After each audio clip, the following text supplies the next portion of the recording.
Veronica, a teacher and a rape victim, did not expect that on October 11, 2018, the OPM members would rape her, even though their leader promised to protect her. A day in Mapenduma, Nduga, felt like decades for Veronica, an elementary school teacher volunteer in Nduga. Living in Nduga is not as free as in other districts. There are too many rules from Rumi Anus, or Pace Rumi, the leader of the Free Papua Organization, OPM. The OPM restricts movement of volunteer teachers. They can only go to school and home. They are banned from mobile phones and from taking pictures.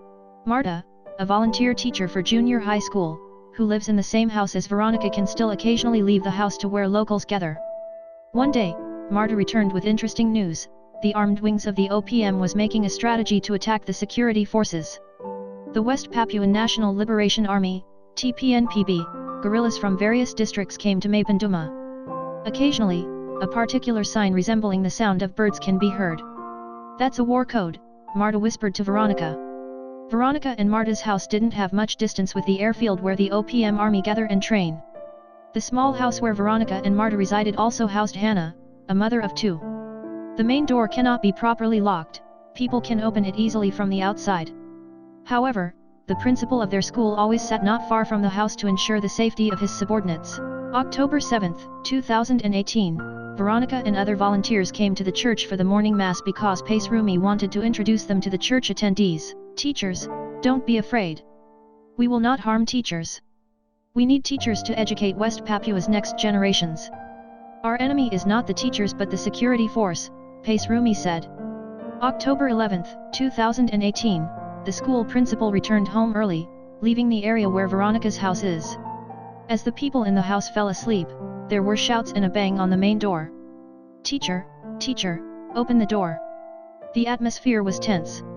The women peeked out to see that their house was already surrounded by people carrying weapons.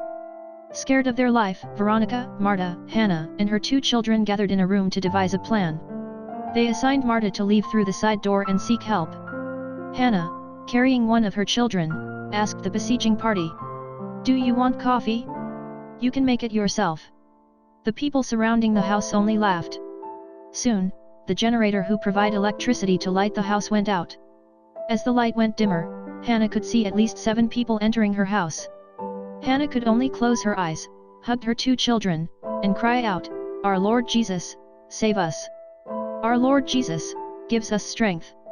The intruders apparently broke to Veronica's room. She was trying to hinder them but they were much stronger. "I was raped," Veronica's voice trembled softly in Hannah's ear after all the intruders left. Hannah enveloped the crying Veronica in a tight hug. Her two children also came to hug the two while crying hysterically. Meanwhile, Marta couldn't move from her hiding spot when she spotted about 20 people surrounding the house. When she got the chance, Marta ran to the principal's house, up high on a hill. Upon listening to Marta's story, he could not help but cried, screamed, and cursed in frustration.